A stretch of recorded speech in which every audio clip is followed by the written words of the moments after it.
Le Jésus que nous parlons est le ressuscité du troisième jour. Amen. Le Jésus que nous parlons est le Seigneur des Seigneurs. Amen. Le Jésus que nous proclamons est le Roi des Rois. Amen. Le Jésus que nous proclamons, c'est lui le seul Dieu véritable et la vie éternelle. Amen. Le Jésus que nous prêchons, enseignons, prions, c'est lui Yahweh, notre Père manifesté en Yoshua, Jésus-Christ. Il est le même hier, aujourd'hui, éternellement. Amen. Tika nzambe na bomo nzambe ya lola apambolela na bisika bokale. Que le nom de Jésus soit béni dans les siècles sans fin. Amen. Amen, amen. Amen. Aujourd'hui, nous sommes le 7e mois 2025. Il est toujours impérieux, très important, pour retenir la date. Quand nous faisons des cultes prophétiques, pour ceux qui m'accambent, Nzambe wa kosakate, Adonai Yahweh qui ne fait rien sans avoir révélé ses secrets, son secret à ses serviteurs, les prophètes. À Kokisi Makamboyo, que ces merveilles, ces hauts faits soient témoignés, proclamés jusqu'aux extrémités de la terre. Oya wasali tokobomba te. Oya wasali tokoboya koloba te. Il doit être connu que Mahomet n'est pas le dernier prophète. Malachi n'est pas le dernier prophète.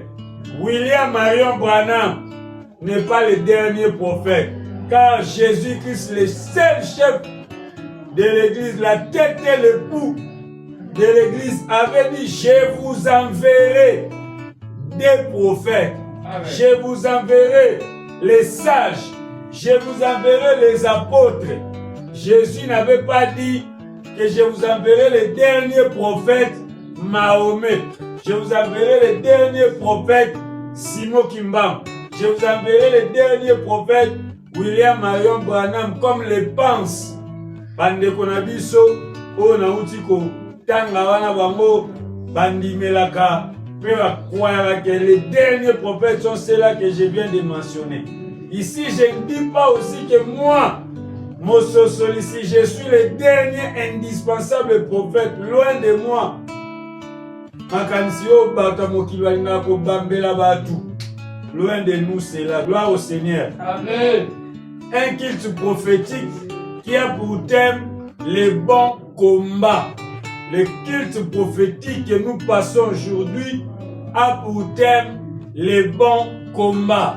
Mais avant d'entrer dans le vif de notre message, j'aimerais d'abord passer les messages prophétiques que le Seigneur nous a donnés pour la nation congolaise. Je voudrais d'abord passer les messages prophétiques que le Seigneur nous a donnés pour la nation congolaise et pour le président de la République, son Excellence, Monsieur Félix Antoine Tshisekedi Tshilombo, garant de la nation, grand cordon, premier chef coutumier, première institution, garant de la nation, commandant suprême des FARDC. Nous avons un message qui concerné, message qui concerné nation. C'est par après que nous allons revenir avec notre prédication, les bons combats. Pasteur Freddy, s'il vous plaît, lisez pour nous le livre de 1 Samuel, le chapitre 13. Commencez la lecture, vous pouvez rester assis, ça ne dérange pas, que le Seigneur vous bénisse. Amen. 1 Samuel, le chapitre 13, à partir du 8e verset, faites la lecture à haute voix parce que nous n'avons pas de micro, pas de baffle, bisomoro baffle, bisomoro micro. Le bas pena le roi trombone, le roi trompette. Que ta voix soit écoutée jusqu'aux extrémités de la terre. Nous suivons la lecture que le pasteur Freddy Mwanza, les relationnistes, va faire pour nous. Nous lisons les Saintes Écritures dans le livre de 1 Samuel, chapitre 13, du 8e jusqu'au 14e verset.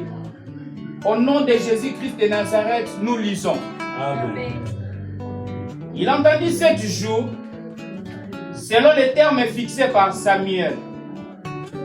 Mais Samuel n'arrivait pas à Gilgal et le peuple s'est dispersé loin de Saoul.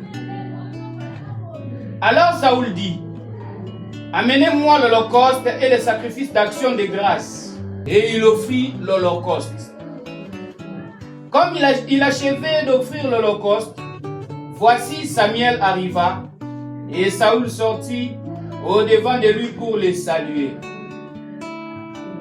Samuel dit, qu'as-tu fait?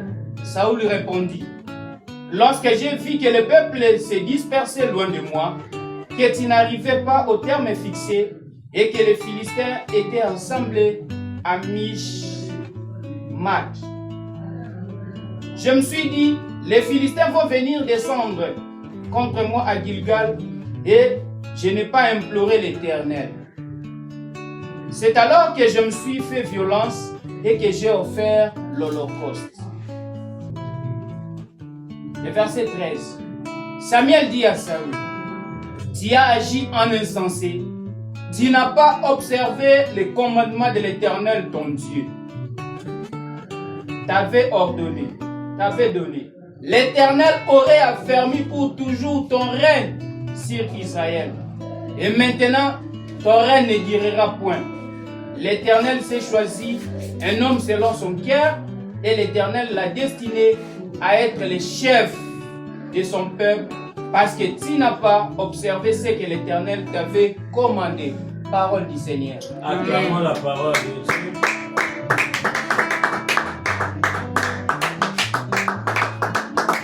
Gloire au Seigneur. Amen.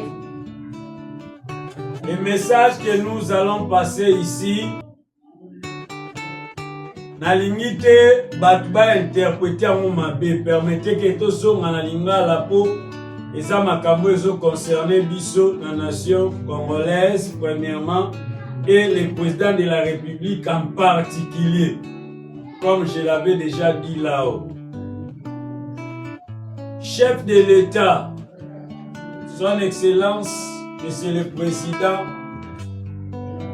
de la République, garant de la nation, grand cordon, premier chef coutumier, Nzambe ya Lola, alingi yo pe alingaka yo mingi. Le message que je dis ici est un avertissement. Nzambe alopesa yo. Il n'y a pas longtemps, à la date du 27 juin 2025, vous avez accompli l'une des premières prophéties que moi, Mososolici, je vous ai adressé par une courte lettre sur mon premier compte Facebook qui a été boycotté. Ce Facebook-là, et bien, qui n'a comme ya chéri Basolete, avant la comme na deuxième compte, tout ça la direct, et dans la comme ya Chali à Jeris, Mososolici Basolete. Dans ces premiers messages-là, l'Éternel, notre Dieu, le Dieu que nous prions, le Dieu que vous priez, le Dieu pour qui vous avez dédié la nation entre ses mains. En l'état d'émission, au sala une partie, il y a un message au totalisé en côté. Au dédié la nation à Maboko et Nzambe, mais constitution na biso. Na loi 004 oyo eza occupé ba ASBL na ba ONG ezalaka na biro na yo eyebi ke nation oyo ti lelo eza nanu laïque, eza na religion d'état te. Yango na émission oyo tolekaka na RTNC toloba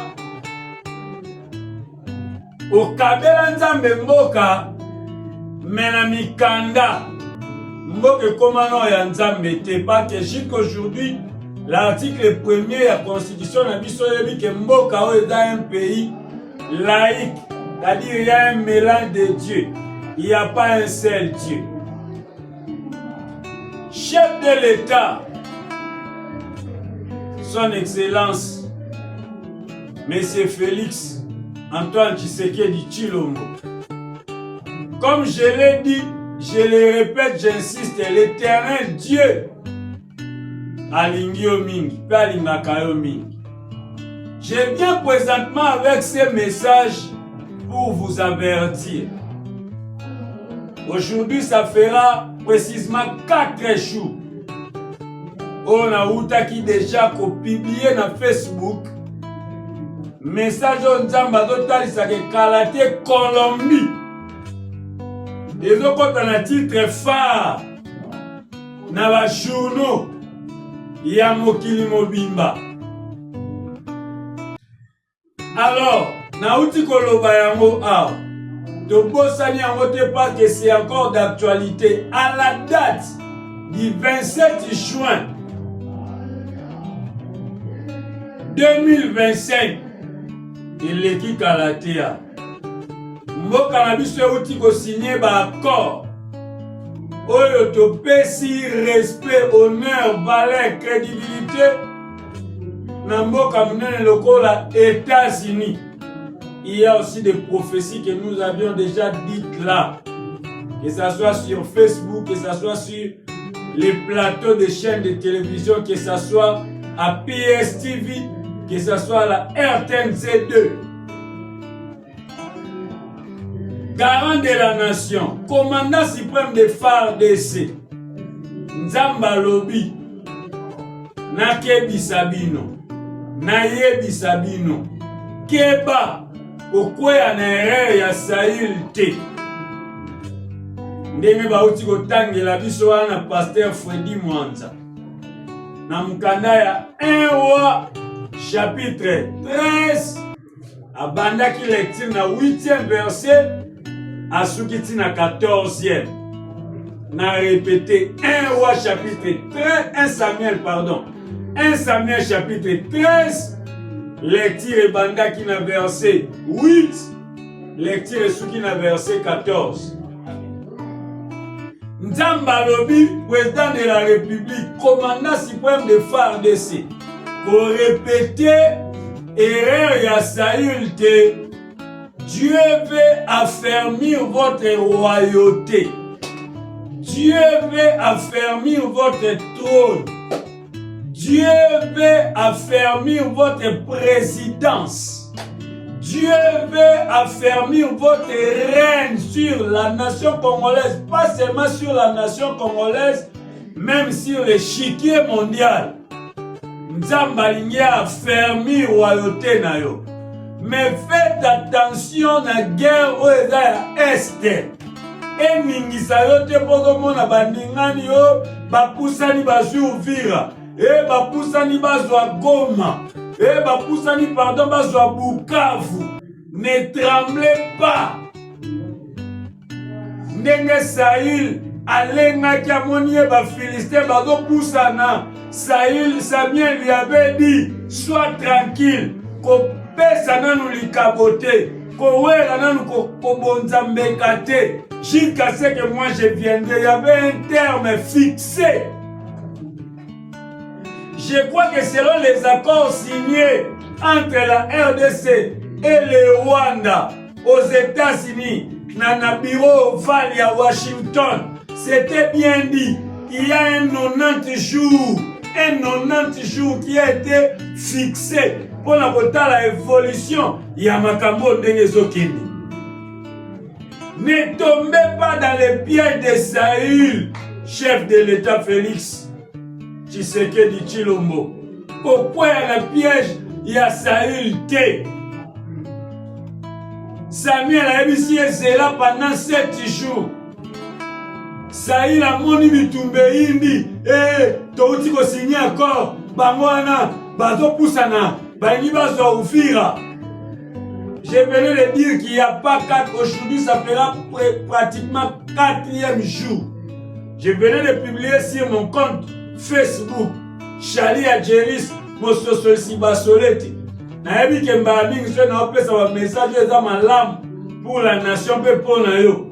Bakomi c'est la quoi moté bazela mukona ko finga yo ko ba panza ba vidéo mais ngai pe na kolemba te très persévérant jusqu'à ce que le message comme là otombokate osilikate pour tozo le caravanzela o je n'ai personne pour me guider jusqu'à chez vous na lobango na répéter mon balebele pe na bato bele o ba yebinga bada pembe na yo wana. Mais je sais que Dieu finira par faire arriver ce message. Tel-il le quoi Baratimé, dans les matés au Ganga, jusqu'à ce que le cortège aille sur les télé.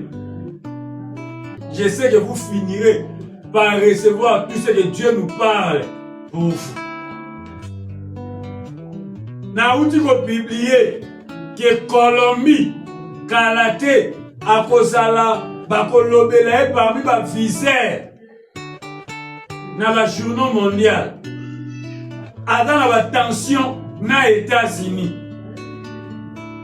Les sphères prophétiques, la vision céleste nous a fait voir. Il y a un grand complot contre le président Trump. Alors, Bakoluka, ba terroriste, wana, ba ya kon s'appuyer na Colombie pour détruire pouvoir à Donald Trump, le président pour qui vous comptez, nous comptons pour stabiliser la prospérité et la paix du Congo. Na tonga lelo, na Facebook, na uti komona, annonce Péro Louara asali. To éviter ceux qui ont rimé, to éviter ceux qui ont solo. Le Seigneur m'envoie vous avertir. Ceux qui déjà Colombie, à la relation malamu aux États-Unis. Et que yo mokonzi ya mboka. Ok pour ça l'alliance na mboka oyo à la relation malamu aux États-Unis. Oyo va mercenaire kuna. Regardez comment ça peut basculer. Comment ça peut basculer les accords que nous, le Congo, avons signés avec le Rwanda sous couvert des États-Unis comme arbitre, comme soutien, comme pays d'appui. Mokonzi, na lobi mukieme na lobi ebele. Na loba qui a la prophétie moussous en 2024. L'année 2025 ne sera pas facile pour les chefs de l'État. Lokola bitumbelo sala o ataso yoki bakomi na ba Congo kobanga te ozo ba décision mbangu ndenge sali la zwaki bitumba o nzamba si alobaki Félix Tshisekedi régnera comme David avec des guerres bitumba na tango ya Félix probablement spirituel. C'est difficile pour cela. Je ne sous-estime pas vos efforts. Je ne sous-estime pas, je ne minimise pas ce que Maman Wagner fait. Je ne sous-estime pas ce que font les phares d'ici. Mais moi, en tant que prophète, le prophète n'est qu'un perroquet qui répète ce qu'il entend. Oh, je suis fier et heureux parce que aux âmes au Christ, nous ne parlons pas pour vous flatter. À plusieurs reprises, je répète, je l'ai dit au nom de l'Éternel qui m'a envoyé. Je ne viens pas faire le populisme. Je ne cherche pas le buzz. Je n'ai jamais dit que Nada supérieur à la tata ou na kuti les quatre évangiles. Ne minimisez pas ma prophète, mais moi aussi comme eux, j'ai reçu la grâce de Dieu. Yakoloba pe o ngape na solo. Pesa biso pe lito yo comprendre. Ata soko yo ki ba survivre, ne panique pas. Oyo qui va suivre Katanga, ne panique pas. Sous votre mandat, Congo et Kozala jamais balkanisé. Dieu veut affermir votre règne. Dieu veut affermir votre royauté. Il veut affermir, il veut affermir votre présidence. Pourquoi on a piège de pas que peuple a gagné, pas poussani, pas souffrir. Allez, yo bandi ko luka ba accord na ba pays oyo. Prophétie ezola kisa ke kalamingi te ba kota na carnet rouge ya États-Unis. Faites très attention, son excellence commandant suprême de FARDC, son excellence Monsieur Félix Antoine Tshisekedi Tshilombo. Loboko na motema nyonso na lobi et ute pa nzambe na bomo. Les dieux dont les 7 yeux parcourent toute la terre. Atindi bisoto loba. Ils ont concerné ils ont concerné nation. Peuple congolais, soyez sûrs et certains, soyez sereins, tranquilles et calmes. Ce n'est ni par la force, ni par la puissance, mais par l'Esprit du Seigneur qui est au long à Bitumbao. Amen. Attaché Boyoki, Basui Katikati à Congo, Basui Kisangani, sous Félix, le pays ne sera pas balkanisé, le pays ne sera pas vaincu, le pays ne sera pas sous occupation.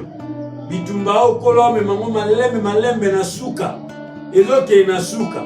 Nyonso bozomona ana eza ba agitation ya nyoka bakati mutu.